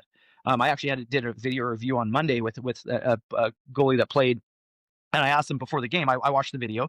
They lost 6-1, I think, and I asked him. I said, if so, to grade yourself in a performance, A, B, C, or D, pluses and minuses involved, what would you say you would give yourself for that game? This is before we went over the video, and they were like C- to D. And I was like, okay. So then we did the video and went over the video, and this is the game had happened a week prior, and we did the video and went over everything. And after everything, the video ended, and so I asked him. I said, so like again, I'll ask you now, after we've gone through it all, would you still give yourself like a D or a C-? And he was like, no, I'd probably give myself a B. And it's like, well, there you go, man. Like, so that learning right there, you figured out that if you would have watched that game right after, man, you're a D- and you're hating it, and you think you're getting cut and you're getting replaced and all these things. But now when you actually reflect on it afterwards with a more clear mind, you realize like it wasn't that bad. Maybe like some of the 6 goals that went in, obviously you don't like letting in 6 goals, but at the same time, what can we do from those, man? We learned a lot about different scenarios. You realize like the other team created some good offense to score a goal. Well, that's hockey. So if you beat yourself up over things that you can't control, well, man, it's going to be a long road. So let's control the controllables, and again, get that emotion away. And as soon as you get that emotion, well, you see it for what it actually is, rather than that, the negative voice all the time, right? And so it's been cool, because right after that day, the next game, the kid got a shutout and played great. And so it's one of those things of like, as soon as you start to learn more and you start to build, again, the belief system, well, now you can go and execute. That's cool. Hey, I want to jump real quick. I want to jump into so like I have kids and parents and stuff like that send in questions, and we covered many of the questions I'm sure that some of the kids and stuff would have had, but there's a few I just want to kind of make sure we tick off here, just so they can get a quick response. So a couple of rapid fire questions here. So this is coming from a goalie up north here in the Netherlands, actually. How big is the difference between a goalie practice in the NHL compared to like junior level? Like what's the difference there? The difference, I think the difference would be so when practicing the NHL, obviously they're very, very thorough. That junior hockey is very thorough, but the NHL has every resource, right? So before practices, man, when I was in Washington and got to see like their pre-practice plan, it's awesome. Spencer Carberry is amazing. He's a great human being, and honestly, man, the way he coaches it's awesome. It's so fun to see. But their entire staff knows the drills, to the amount of minutes that are going to be done during the drill, to everybody's role on the ice. So the efficiency of those practices goes through. So as a goalie, it's not necessarily, I wouldn't say, the biggest differences would be the idea of like, what are you going to get out of the drill? A hockey practice, lots of times coaches think like lots of shots is a good thing. A goalie doesn't need more shots. If you break down a hockey game, for instance, if you make 30 saves in a game, arguably each save takes 1 second. Okay, so 1 second per save. And you make 30 saves in a game on average. Well, that's 30 seconds that you're making a save. The game's 60 minutes, so 59 minutes and 30 seconds. You're doing something other than making a save. The save is the most important part, but it's the smallest portion of the game that you actually go through. So more shots is not actually the answer. Going through more of like a game process, so the goalie can go through. We call it the save process: shot preparation, save execution, post save response. So for my pro guys and the guys that are in the NHL, my thing is like every time a drill, you don't need to know exactly like what the drill is doing. If there's a neutral zone regroup, you're never going to be involved in the neutral zone regroup. But what can you pull out of that play? Well, the rush is going to form. So how you handle the rush consistently every part of this drill is going to allow for you to replicate that same thing that's going to happen in a game. So we're talking about, like, again, real layers of reality rather than just stopping the puck. So when you get to junior or you get to junior, you're playing minor hockey. Again, a lot of times like those flow drills where it's just shot after shot after shot, instead of focusing on like making every save, well, what is it that you do during a game? If there's a shot from, let's say there's a shot from the left side in a drill, and half a second later there's a shot from the right side. Well, instead of focusing on like racing out and competing hard to get to both plays, play more shallow, read shot release, have a skill that you're actually trying to enhance rather than just trying to compete to stop pucks. Because if you get into that portion where the shot comes from the left and then a half second later comes from the right, well, there's only one game or there's only one puck in a game. So if that shot goes glove side and you go down and make a save on the glove side, and now all of a sudden you have to recover to the far side, well, that's never going to happen in a game where you're making a save and the puck goes one way and you're recovering the other way.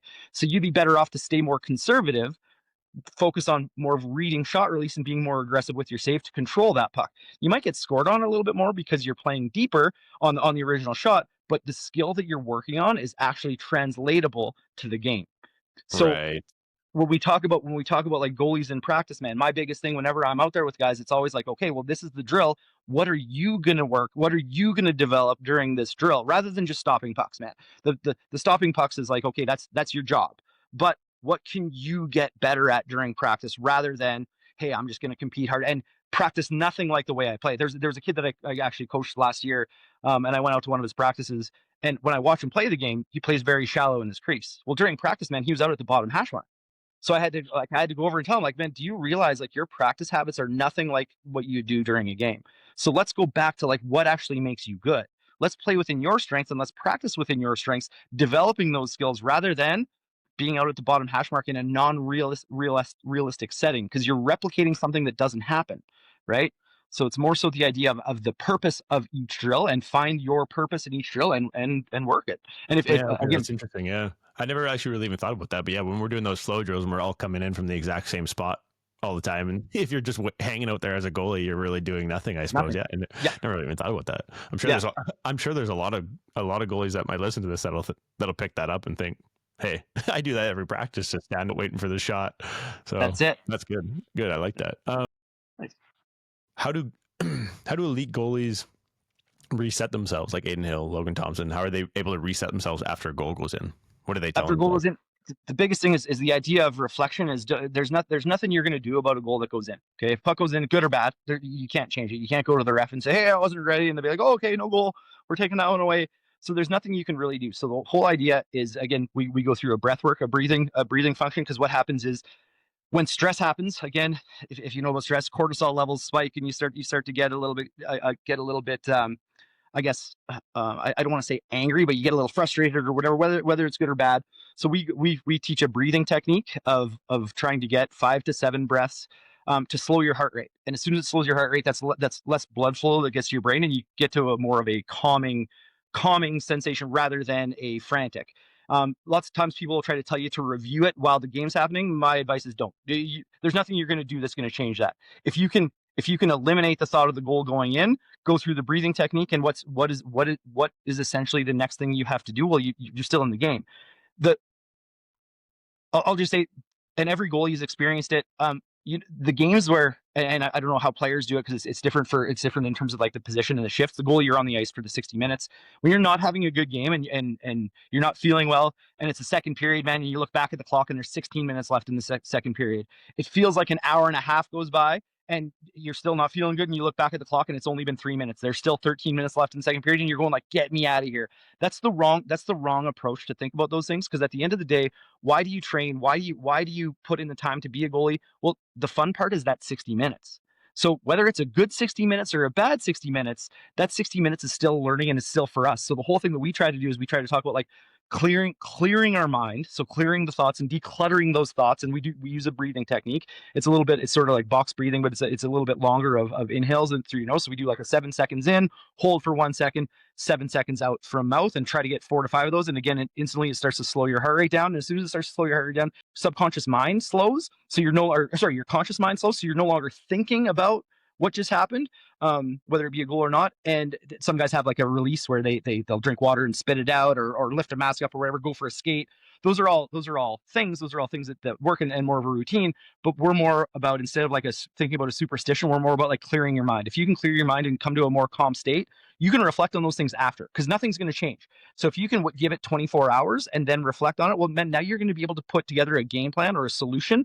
While in that game, as soon as you start to go over the negative thing, you're holding on to a negative emotion. And as the puck went in, the negative emotion, well, the more negative you hold on to, well, the more negative is probably going to happen. But in the same breath, what happens is people are going to try to correct that problem or correct the goal that just happened, but you might not see that play again all game. You might not see that play again all year. So all we're doing is we're replicating a failure rather than trying to reinforce good habits. So my biggest thing is, man, if you can get into a breathing technique. A lot of times, sometimes guys have like a hum that they do, like they'll have a little bit of a hum because of the vibration. It sort of calms them down a little bit. And it's just a matter of trying to clear your mind rather than clutter it with the things that are happening that happened in the past. Because the puck that goes in the net, now it's in the past. And as soon as we start to hold on to that, man, that's where depression's formed, right? Anxiety and depression are they're sort of opposite. The anxiety is something where we're worried about something that's going to happen in the future, and depression is we're holding on to something in the past. Well, let's be present. If you can be present and in the moment, those things in the past no longer matter, and the things in the future don't matter, because we're going to be able to react to them when they happen, and when they happen, it's going to be right now, right? So when we start to reflect, you're no longer reflecting on what just happened. We're forgetting about that because it happened. It's over. We need to be now, and now is the next save.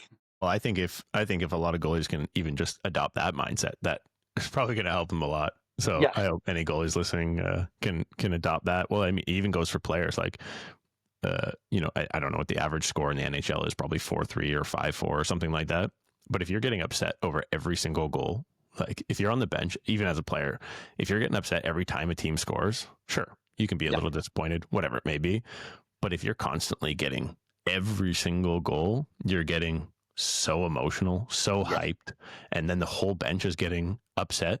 Like, you can't do that. Like, especially during an 82 game season, there's going to be hundreds of goals scored against you. You can't do that every single time. Yes. Especially if it's not even like, I don't know. It's not possible. You have to be able to learn to control your emotions, and you'll probably save so much energy.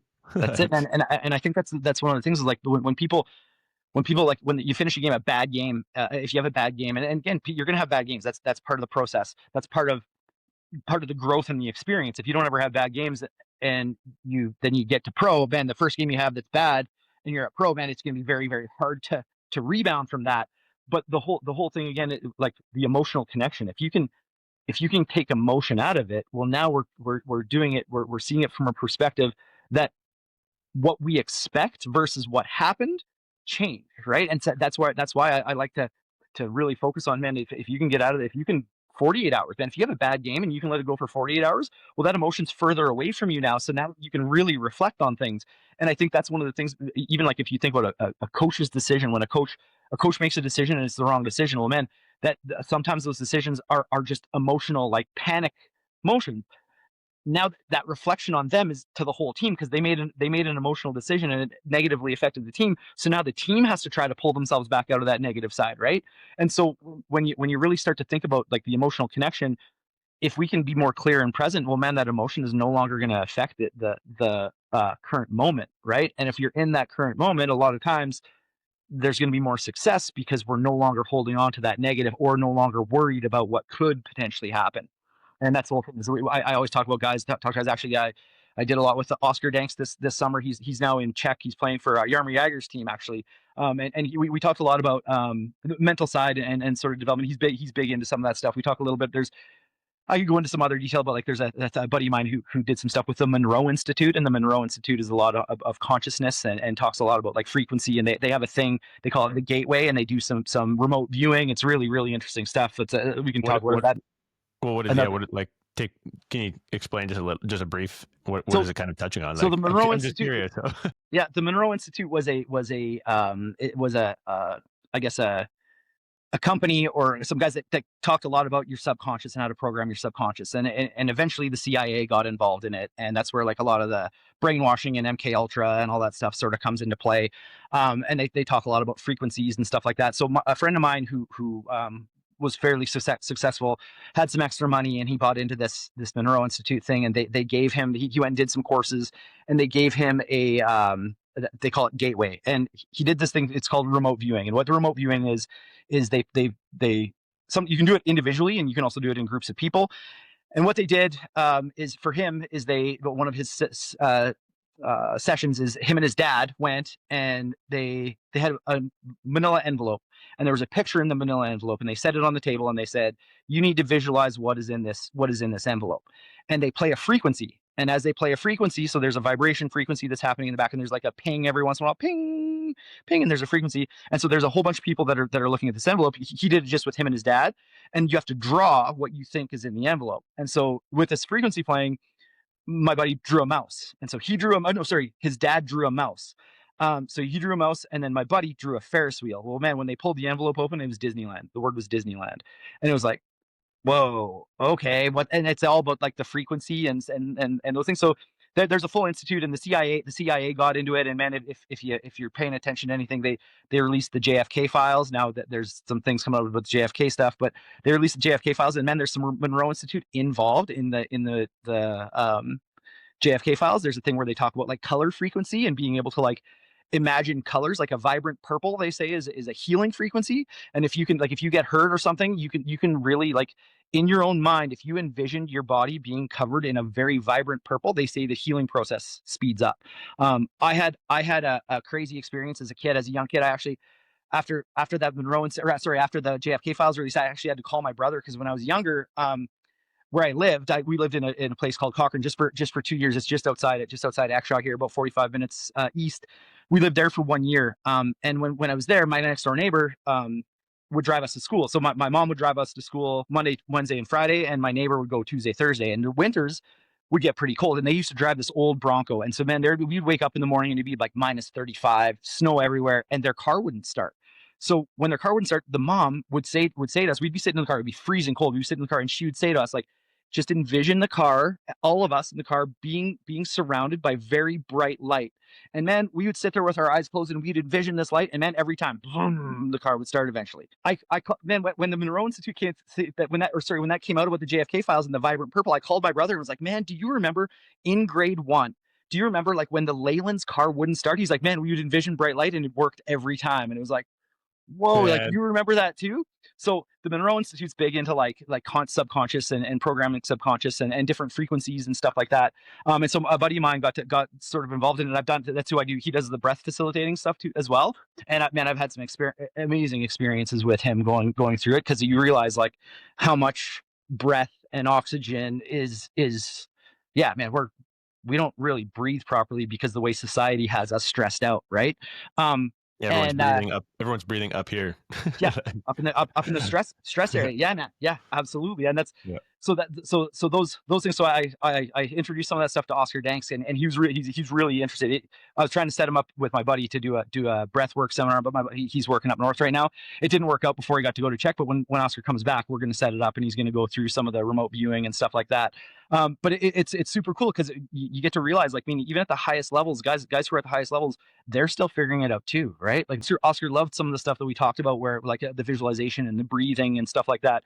And you realize that, like, again, when you talk about everybody's different, but the idea of subconscious programming, what different cultures, different people, different places where you live, it's all going to be different because whether it be the news, whether it be, the parents, the way they raise their kids, whatever it may be, man, everybody's experience is different. So the idea of having your conscious mind is your thoughts, your subconscious mind is your instincts. So if you can really understand and separate that and understand why you think a certain way about something, and then change your perspective on it, because now you realize, like, the reason I was thinking that way is because I was programmed to think that way. Not that's not really my genuine thought.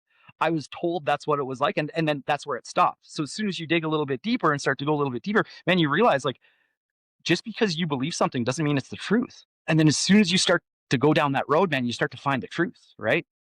But it's like it's goes back to like your childhood, like, and kind of what we were talking about before. But like, your parents could have said certain things to you throughout your childhood. They weren't trying to be rude or trying to be wrong. It was just things that they believed to be true, and they just taught you that from a young age. And their intentions may have been 100% pure. Yep. But then you grow up and you start kind of thinking about some of these things that were programmed into you from a young age, whether it be your parents, your news, or whatever. And then you start to think for yourself, and you're like, wait, do I actually believe that? Or is that just what I think? Like, is that just, because like you're saying, am I just programmed to think that? I mean, and then that goes back to what I was talking about with like athletes with speed and stuff like that. It's like they hear over and over, they have a bad shot. They have, if you're working with a shooting coach and the shot coach keeps telling you, yeah, you have a terrible shot, we got to work on it. Well, that's kind of counterintuitive if someone's telling you you have a terrible shot over and over, but he's trying to help you work on it, like exactly, man. And that's one of the things actually that I implemented is like, and this was a long time ago that I implemented, is like, I figured, like, as a coach, instead of telling people what they're doing wrong, tell them what to do right, rather than tell them what to do wrong. Because as soon as you start to tell them what they're doing wrong, then you're telling them what they're doing wrong. Well, what are they going to try to repeat? What you just told them, right? So instead of telling them what they're doing wrong, let's tell them what to do right, or let's tell them what they can do better, rather than, hey, this is what you're doing wrong, change it, right? Give them. I love to hear that you're so interested in, like, kind of that different avenue, because I've always been huge on that stuff. I love it. And, I think it's becoming a little bit more, people are talking about it more. It's becoming a little bit more acceptable. People are realizing how, the tribes from back way in the day knew the power of the mind and stuff as well. But somehow we lost that ability. Somehow we kind of, got disconnected from that. But people are slowly finding their way back to, like, hey, we have all the knowledge we need up here. We have all the power in our body. We have everything. We just finding that way to tap into it. That's it. I think for life, it's great, but also for athletes, if they can learn to tap into those different avenues, it's unbelievable. Man, Cards, I think that's a great way to end it here. We've been riffing here for almost 2 hours, so I appreciate it, man. Hey, are there any before we wrap up, who are some young goalies that we got to keep an eye out for? I want to be on the ball here. There's a whole bunch of them. There's a couple of guys that I'll tell you to keep an eye on. There's a kid playing in Wisconsin right now, Daniel Hauser. He has the most wins in WHL history. He played in Winnipeg, Wenatchee, and then he finished with the Calgary Hitmen. That kid is going to will himself into the NHL. He's technically tapped. He's a phenom. The biggest thing with him right now that people are writing off is they say he's undersized. He's 5'11". Size is such a myth when it comes to the goaltending. People say, oh yeah, they fill more space, and it's like, but a lot of it's wasted space. Like a guy that's and don't get me wrong, big goalies can play, but I'm saying, like, a guy that's big is not better than a guy that's small because he's big. A lot of times the area that they're covering is actually over the net, not really in net space. So the size doesn't actually matter. The things that are changing in goaltending is, goaltending used to be about filling space. Well, some people still think it is. I don't think it's about filling space. I think that's the bare minimum. That they call it, the word, again, when we say words have meaning, goal tending, you're tending the goal. You should be filling space. That's the bare minimum. the what's more is like what separates good from great. Good goalies make every save they should. Great goalies make every save they should, and they steal a whole bunch more. So the whole idea when you see a kid like Hauser's that kid, man. He wins. He's technically, tactically strong. He's a great character kid. He's going to will himself into the NHL. I'm going to say, like, if he has a strong, he's got 2 wins right now with Wisconsin. Hopefully they go win a national championship, and then he gets a chance at the NHL because he's legit, man. He's one that will be. And there's another kid right now. He's potentially going out to Yorkton to play junior A this year. Cole Perlewski, very, very skilled, very, very dialed kid. Very driven. He's another one that's gonna will himself there. And then there's another kid that and there's many of them, but these are just off the top of my head. There's another kid that's playing U18 for CIHA, Braxton Gibson. Kid's a phenom, like the big, solid, smart, driven, has an identity already. Like you know those kids that you see, like they have that it factor. Like Adin had the it factor for sure. Like he was a kid that had, like, he had it, man. He would. What kind of is that? Like, I understand it for players, but what is it kind of like for goalies? What do you think? What is kind of like that it factor that you kind of notice with the goalies that kind of stand out for you? It's a calm belief in themselves. It's not an ego. It's not an ego. Like, you know, sometimes you walk in guys and you can just tell that they're cocky and they have a certain swagger. It's not that it's almost a calm shows weakness more than anything. Sometimes those guys that are over cocky, overconfident, it almost screams like, you know, underconfident. The loudest guys in the room, you know? Yeah. That's what I find. It's like you can see those pretenders, right? You can see they're pretending that they believe in themselves. But when there's like a belief in them, you can tell. You can see that they trust themselves and they believe themselves. And that was one thing that Adin won his, when he played AAA down, he won the league. Like his team won the league. And then there's a thing, Alberta Cup, as you know, he played Alberta Cup, his team won Alberta Cup, and then he didn't get drafted in the Bantam draft. Man, that year again, I was with Kootenay Ice. I was texting Chinny and Garnet Kazoo saying, Adin Hill, take Adin Hill. I don't care what round. It can be the 14th round. I don't care. Take Adin Hill. And then I got a text message afterwards saying, like, Adin didn't get drafted in the Bantam draft. I got a text message saying something about we're not going to take him. We'll invite him to camp. And then so the draft was in Calgary. I finished ice times and I went to a restaurant where they were all sitting for dinner, and I went out and ate. And then as soon as I sat down, the first thing that one of our scouts said, that's like Jeff Chanel said, he's like, Cards, I tried. I told them take Adin Hill, and they just wouldn't take him. And one of the scouts told me his words were, he can't fucking play. Those were the words he said. And that's right there. I was like, okay, like this, like, I get it now. Like, I get that it's not a matter of like even projection. It's a matter of like those guys have to be right. It's not like, so then now obviously the guy had the big contract and the Stanley Cup ring on his finger. I think he can play. He can fucking play, you'd say. Yeah, exactly. So it's one of those things where, like, man, I knew at the age of 14, I actually, she was my girlfriend at the time. She's my wife now. But I told my wife that when Adin was 14, I said that kid's gonna play in the NHL. Just watch. And at the time, he was like 5'7" and a child. But it was a matter of like, man, he believed in himself. He trusted. He was a guy that, like, if I can help him through a text message, where, like, man, if he has a bad game, I can send him a text message, and then when he responds, I'll know by his response exactly how he feels and what he needs. And it's a matter of, like, again, it's him. Sometimes I feel, and it's the thing that I actually really like about our company and what we do with our goalies and our serious goalies that really want to play, is like, sometimes, man, I know those guys better than they know themselves. I actually got a message from one of the moms the other day saying, like, you know my son better than he knows himself. And it's one of those things where, like, if the more you know about them, and the more you know about them, the more you can provide, right? And I think that when it comes to, like, what is it that it factor, man, it's just the belief in themselves rather than the pretending to believe in themselves. Yeah. And there's a lot of that, man. There's a lot of guys that they'll say, oh, I'm super confident, but, you know, behind closed doors, they're not. So yeah, exactly. Huh. Awesome, man. Hey, well, I appreciate it. Hey, man. Any goalies listening, I think, are going to be able to pick up a lot of great things. So I appreciate that. Wish you nothing but success. I hope an NHL team comes here knocking at the door soon. Thanks, buddy. Hoping. Yeah, we're trying. Exactly. You know what I would love to see? I'm gonna put it out there, just good vibes for the universe for you. I would love to see you and Knobber back together one day. I would love it, man. I have nothing but respect for him. I learned a lot from Chris. We've obviously stayed in contact over the course of time. I would love that. We get the band back together. Hey, Yeah, get the band back exactly. together. Yeah. Pretty Awesome, man. outstanding. All right, Jess. Take care, buddy. Good. Well, thanks, Brock. That was awesome, man. I appreciate it. I love what you're doing too, man. Again, it's real. It's genuine. It's super cool to watch, man. Thanks, Let's man. stay in touch, and we'll definitely chat soon. Thanks for listening to Ask a Pro. If you enjoyed today's episode, make sure to follow and subscribe on Spotify, Apple, or YouTube so you don't miss the next one. And don't forget to follow me on Instagram at Brock Montgomery. That's where I'll post upcoming guests and give you the chance to submit your own questions. Until next time, keep asking, keep learning.